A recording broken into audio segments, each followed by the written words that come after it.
Yeah, look, it was a really hostile atmosphere last night from the get-go, really. The Atletico Madrid fans came to try and play their part in making it uncomfortable for Manchester City. And the tone was set probably in the first half. Felipe, the man who ultimately got sent off, he flattened Phil Foden in the first half, came right through the back of him.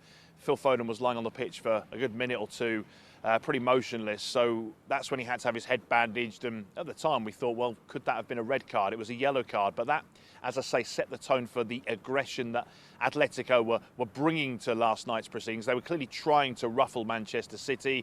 I remember Kevin De Bruyne being on the receiving end of a few rather late tackles. And then the melee itself all happened because it was Felipe again on Foden, kicked out at him. It was then Stefan Savic, former City player. He ran over to get involved. He tried to manhandle Phil Foden off the pitch when he was laying there injured, and that sparked the brawl. And you're absolutely right with what you say. We could see it unfold in the corner as all of the players, substitutes, people off the bench got involved. And it was aggressive in there. It wasn't just a sort of brawl where there's a little bit of pushing and shoving and it all dies down. There were a good few minutes of people getting involved.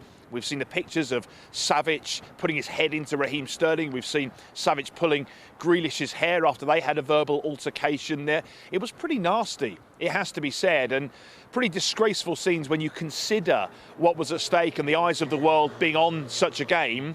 We spoke in the build-up. Pep Guardiola, Diego Simeone were both asked about the potential for Atletico to try and disrupt. We've seen it in previous games where they have, been clever. We call it the dark arts, don't we? Just the way they kind of get an emotional reaction out of an opposing team. Well, last night did go above that. Pep Guardiola was showered with bottles as he ran down the tunnel. As the other City players were leaving, that's when again, the pushing ensued again because the melee happened maybe a few minutes before the end of the regulation 90. There were 9 and more added minutes on the back of that. When the final whistle went, the City players celebrated. There were clearly some more verbal altercations going on between the two sets of players, but it was going down the tunnel where it all kicked off again. Guardiola, as I say, went down. Security were doing their best to get the Manchester City players down the tunnel.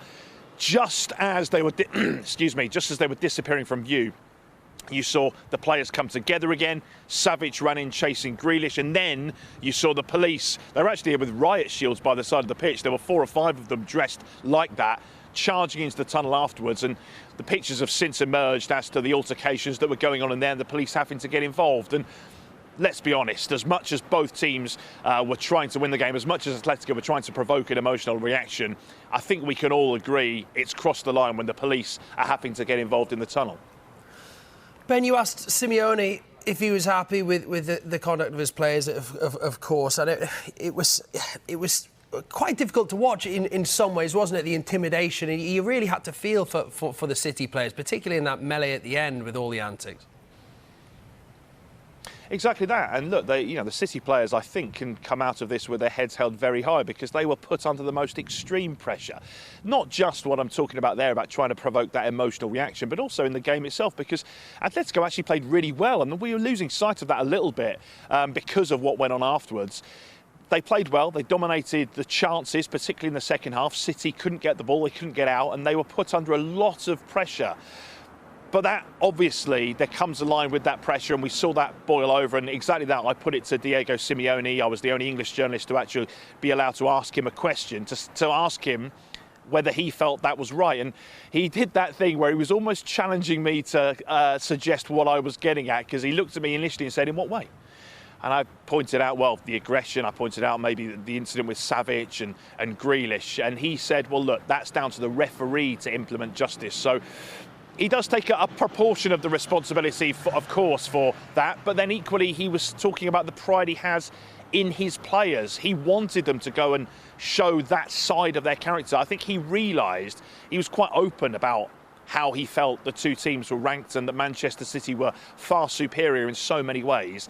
This Atletico team, you can't lose sight of the fact, is not the same one that we saw a few years ago. They're not as effective. They haven't been getting the results. It has been difficult, and he's faced quite a lot of criticism here in Spain for his performances in recent weeks and months. Well, I think last night it was a little bit different. I think everyone in the stadium was full of pride. Look, they got a standing ovation as they left the pitch, the Atletico players. But for Pep Guardiola and his players to come through that and reach a third Champions League semi-final, second consecutive, they can make the final again for a second consecutive year and keep their treble hopes alive. You feel they can come through very, very tough tests if they can rise above the challenge that was presented at the Wanda Metropolitano last night.